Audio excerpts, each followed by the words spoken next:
नमस्कार, मी अजिंक्य भातंब्रेकर. तुम्ही पाहताय एबीपी माझा. बुलेटिनची सुरुवात महत्त्वाच्या बातमीने आपण करूया. पुण्यातल्या कल्याणीनगर अपघात प्रकरणी अल्पवयीन आरोपीची आई शिवानी अग्रवालला क्राईम ब्रांचने अटक केलेली आहे. अल्पवयीन आरोपी आणि त्याच्या आईची आज एकत्रित चौकशी देखील करण्यात आली. बाल निरीक्षण गृहात दोघांची 1 तास चौकशी झाली. चौकशी दरम्यान अल्पवयीन मुलानं एकाही प्रश्नाचं उत्तर दिलेलं नसल्याची माहिती समोर आलेली आहे. आपल्या मुलाच्या ब्लड सॅम्पल ऐवजी शिवानी अग्रवाल यांनी स्वतःचं ब्लड सॅम्पल दिल्याचा पोलिसांना संशय आहे आणि त्यामुळे तिची उद्या ब्लड टेस्ट देखील केली जाणार आहे. उद्या शिवानी अग्रवालला कोर्टात हजर केलं जाईल. मुलाच्या रक्ताचे नमुने नष्ट करण्यात विशाल अग्रवालची मदत केल्याचा शिवानीवर आरोप आहे. अपघात प्रकरणात ही 6वी अटक आहे. आणि या संदर्भातली अधिक माहिती आपण जाणून घेणार आहोत. नाझीम मुल्ला आपले प्रतिनिधी आपल्या सोबत आहेत सध्या. नाझीम, अल्पवयीन आरोपीनं चौकशी दरम्यान सहकार्य केलेलं नसल्याची माहिती समोर आलेली आहे. काय नेमकी अपडेट?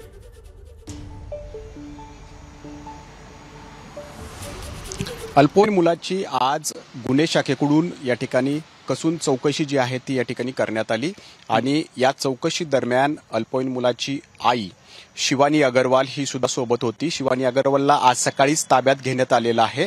तेव्हापासूनच शिवानी अग्रवालला वेगवेगळे प्रश्न विचारले जात आहेत, मात्र ती उडवाउडवीची उत्तरं देतेय. आणि ज्यावेळेला न्यायालयानं जसं सांगितलं होतं की अल्पवयीन मुलाची चौकशी करताना एक पालक सोबत असावेत, म्हणून शिवानी अग्रवालला या ठिकाणी बालसुधारगृहात घेऊन गेलेले होते. तिथं तिच्यासमोरच मुलाला देखील अनेक प्रश्न पोलिसांनी विचारले आणि जे प्रश्न उपस्थित झाले होते त्यापैकी एकाही प्रश्नाचं उत्तर मुलानं या ठिकाणी दिलेलं नाहीये. पोलिसांना तो तपासामध्ये सहकार्य करत नसल्याचं या अनुषंगाने आपल्याला दिसून येतंय.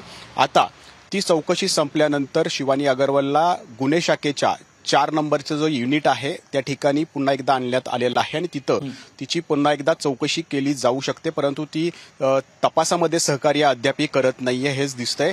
त्यानंतर मेडिकल चेकअपला तिला 4:30 नंतर नेलं जाईल आणि उद्या न्यायालयात तिला हजर केलं जाणार आहे. दुसरीकडे विशाल अग्रवालला काल या ठिकाणी न्यायालयीन कोठडीत पाठवण्यात आलेलं आहे.